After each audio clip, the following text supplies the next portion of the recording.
अध्यक्ष महोदय, जब मैं उत्तर प्रदेश को मेट्रो बनाने को लेकर के गया तो उन्होंने पूछा कि इतनी मेट्रो क्यों चाहिए आपको? हमें उत्तर प्रदेश बड़ा प्रदेश है, यहां संभव है, बोला फाइनेंशियल इंक्लूजन कर लेंगे आप लोग। मैं उस समय के जो अधिकारी थे उन्होंने कहा कि हम करके दिखा देंगे, और उसका परिणाम यह हुआ लखनऊ, कानपुर, आगरा और नोएडा, ग्रेटर नोएडा और नोएडा से जोड़ने वाली दिल्ली वाली मेट्रो सब की सब गाजियाबाद समाजवादियों की देन है। मैं आपसे जानना चाहता हूं कि आप मेट्रो शहर बनाना चाहते हो, बड़े शहर बनाना चाहते हो, स्मार्ट सिटी बनाना चाहते हो, क्या स्मार्ट सिटी के पैरामीटर में पब्लिक ट्रांसपोर्ट नहीं है? नीट एंड क्लीन, सेफ अगर कोई पब्लिक ट्रांसपोर्ट है तो मेट्रो है, तो आप क्यों चूके उससे? आपने कहीं अगर एक भी स्वीकृत करी हो तो बताया आप। और फिर मैंने कई बार इस सदन में कहा और सुझाव दिया मैंने, और मैं आज फिर सुझाव देता हूं कि आप दिल्ली वालों से पैसा लेकर के आइए। ये जो हमारे नेता सदन एक्सप्रेसवे बनाने के सपने दिखा रहे हैं, जैसे बन रहे हैं वो सबको पता है, लेकिन दिल्ली के बजट से क्यों उत्तर प्रदेश में नहीं बन रहे? दूसरे प्रदेशों में दिल्ली के बजट से एक्सप्रेसवे बन रहे हैं। आपका दिल्ली से मुंबई जोड़ने वाला एक्सप्रेसवे 1 लाख करोड़ का है। 1 लाख करोड़ दिल्ली खर्च कर रही है उस पर। आपका गंगा एक्सप्रेसवे बन रहा है, दिल्ली वालों ने पैसा क्यों नहीं दिया आपको? आपका बुंदेलखंड एक्सप्रेसवे दिल्ली वालों ने उद्घाटन किया, पूर्वांचल एक्सप्रेस दिल्ली वालों ने उद्घाटन किया। बताओ इन एक्सप्रेसवे के लिए दिल्ली वालों ने पैसा आपको क्यों नहीं दिया? अगर दिल्ली वाले पैसा देते तो यहां के बजट का पैसा उत्तर प्रदेश की गरीब जनता में लग जाता और किसानों की आय दोगुनी हो जाती। आप बताइए, किसानों की आय दोगुनी के लिए नहीं सपना देख रहे, कुछ भी कह देंगे माननीय सदस्य। तो मैं तो कह रहा हूं आपसे, मैं सुझाव दे रहा हूं कि आपका पैसा बच जाएगा। अगर नहीं बचाना चाहते मत बचाइए। और फिर क्या कहा, किसानों की आय दोगुनी कर देंगे। माननीय सदस्य लगातार उठा रहे गन्ने किसानों का सवाल। गन्ना किसान को जो कीमत मिल रही है, क्या उससे आय दोगुनी हो गई? माननीय सदस्य पंकज मलिक बैठे हैं, क्या जो रेट मिल रहा है इससे क्या किसानों की आय दोगुनी हो गई?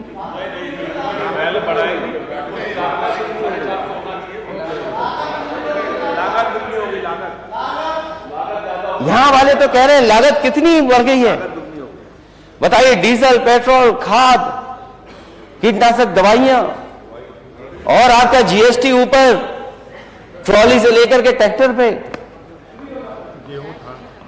तो बताइए कहां आय दोगुनी होगी किसान की? तो 50,000 करोड़ रुपए बचते आपके एक्सप्रेसवे बनाने में।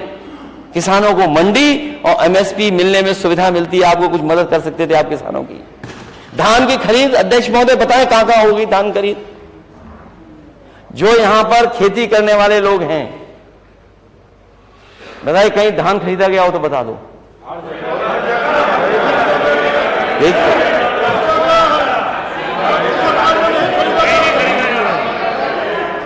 अध्यक्ष महोदय, मैं अभी सुन रहा था कुछ देर, अध्यक्ष महोदय, मैं माननीय वित्त मंत्री जी सुन रहा था कि वो जहां गड्ढे हो जाएंगे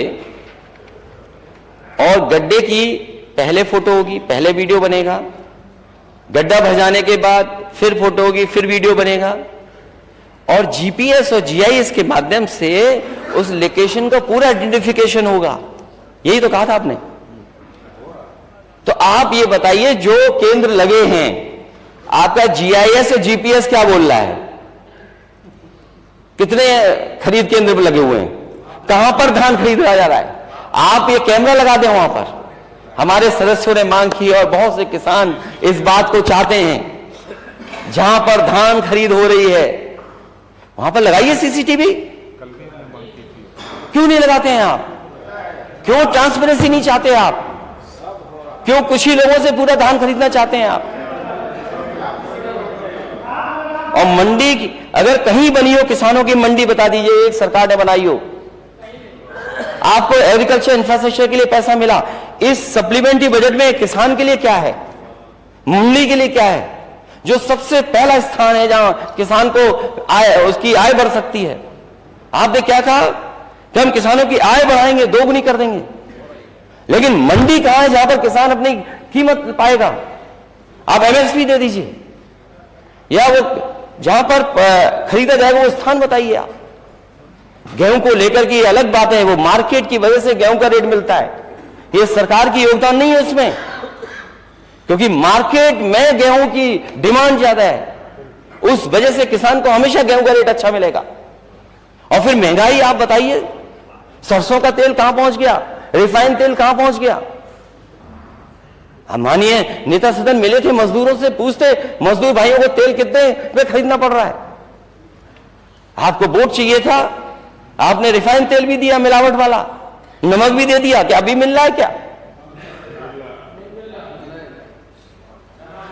इसलिए डींग मारने में सरकार बहुत आगे है। इनका नारा तो विकास का है, लेकिन काम सब इनके विनाश के हैं, सब काम विनाश के हैं। सरकार बताए कि $1 ट्रिलियन में जीडीपी में पर कैपिटा हमारे आम लोगों की क्या है इनकम, पर कैपिटा इनकम क्या होगी सरकार $1 ट्रिलियन वाली सरकार की?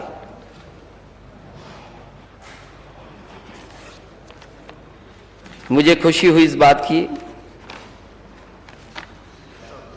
कि आप नेता सदन मजदूरों से मिले। कभी कभी अध्यक्ष महोदय लगता है जो दिल्ली में होता है वही उत्तर प्रदेश में होने लगता है। अगर दिल्ली वाले ऐसे फोटो खिंचाएंगे तो हमारे लोग भी ऐसे फोटो खिंचाएंगे। मुझे खुशी है इस बात की कि मजदूरों की जान बच गई। 41 लोग मजदूर जो फंसे थे उनकी जान बची, और उनके बचाने में जो जो एजेंसीज थी उनको बधाई, उनका धन्यवाद। लेकिन सबसे ज्यादा धन्यवाद और बधाई उन मजदूरों को जो रैक माइनर्स हैं, जो उस पाइप में घुस करके गए, उन्हें बचा करके लेके आए। सरकार अगर मदद कर रही है उन मजदूरों की जान फंसी थी उनकी, तो सरकार को बिना भेदभाव के उन मजदूरों का भी सम्मान करना चाहिए था, और करना चाहिए जो उसमें जाकर के जिन्होंने जान बचाई है। उसमें कोई भेदभाव नहीं होना चाहिए। हमारे माननीय सदस्य केदवई साहब बैठे होंगे, इनके यहां कुछ बच्चे डूब गए, सरकार से मदद मिल गई। दूसरे भी ऐसी घटना घट गई, सरकार मदद ही नहीं कर रही। वोट के आधार पर सरकार फैसला न ले। ये आरोप जो लगते हैं, आरोप के पीछे कुछ होना चाहिए, मटेरियल भी। कोई आरोप ऐसे ही नहीं लग जाए। क्या डूबने वाली बच्चों की मदद हुई, दूसरों की मदद हो पाई कि नहीं हो पाई? हाँ, लिख के दे देना, लिख के देना। तो एक नहीं उदाहरण, हम बहुत से उदाहरण दे सकते हैं।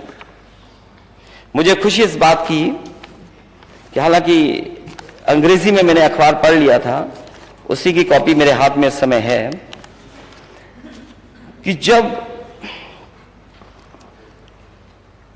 जिन लोगों की जान बची मजदूरों की, उसके बाद जो लेके गया था उन पाइप वो रैक माइनर्स को, जिन्होंने जान बचाई, उनके बारे में कि हमारी ये जो हेडलाइन थी अखबार की, वो हेडलाइन थी अखबार की कि हिंदूज और मुस्लिम्स टुगेदर सेव्ड 41 लाइव्स। कि हिंदू और मुस्लिम ने दोनों ने मिलकर के 41 लोगों की जान बचाई। और हमारी टीम में, मैं कोट कर रहा हूं कि हमारी टीम में हिंदू मुसलमान दोनों हैं। दोनों के बिना यह काम संभव नहीं था कि 41 लोगों की जान बचा पाते हम लोग। कोई अकेले ये काम कर करके शायद जान न बचा पाता। इसलिए मैं ये मैसेज देना चाहता हूं कि पूरा देश जाने कि हार्मोनी में और साथ रहने से देश आगे बढ़ेगा। और हमारा इस We should all live in harmony, not spread the poison of hate. जो कोट है मैं इंग्लिश में कर देता हूं.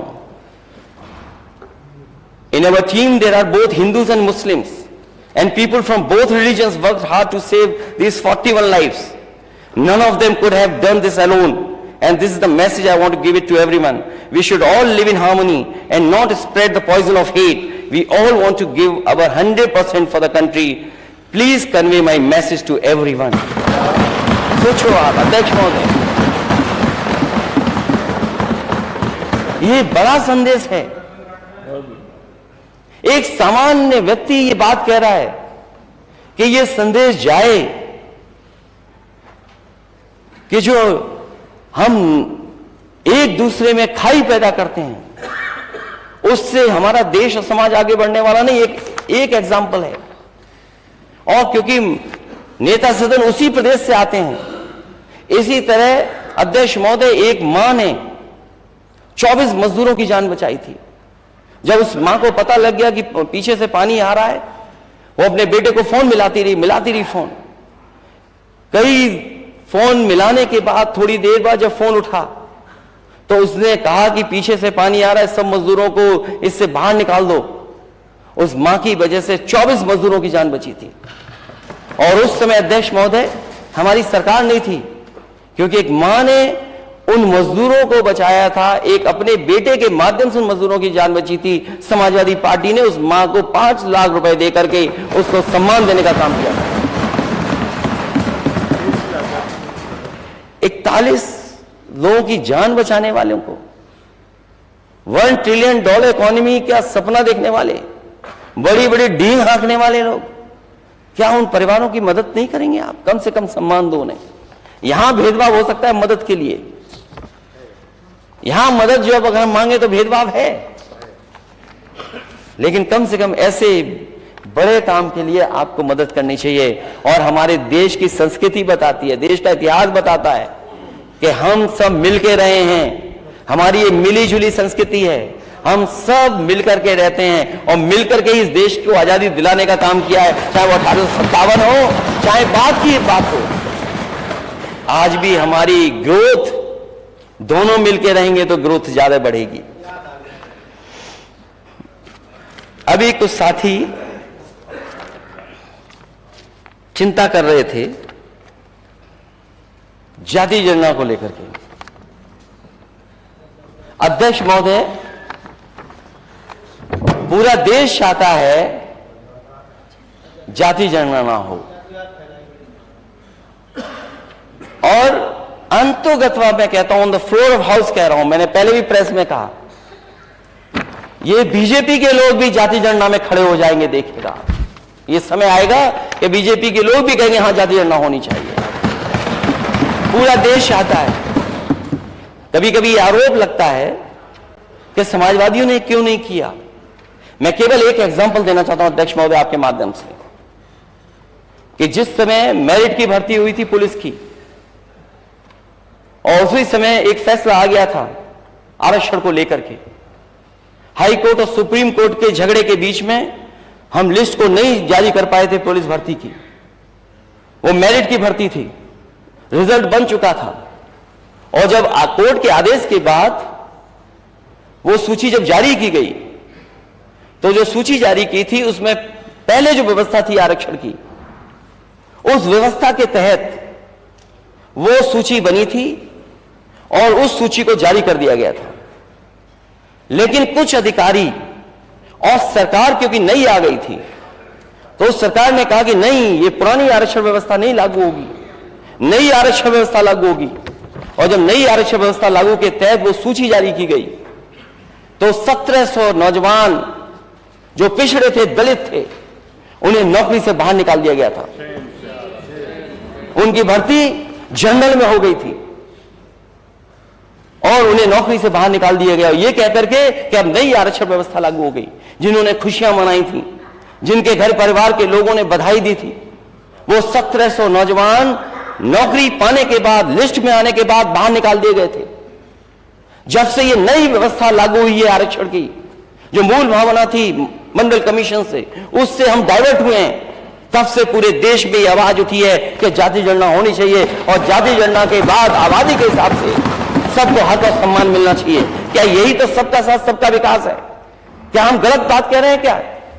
सबका साथ सबका विकास तभी संभव है जब जाति जनगणना हो और जिसकी जितनी आबादी है उसके हिसाब से उसको आरक्षण और हक और सम्मान मिल जाए।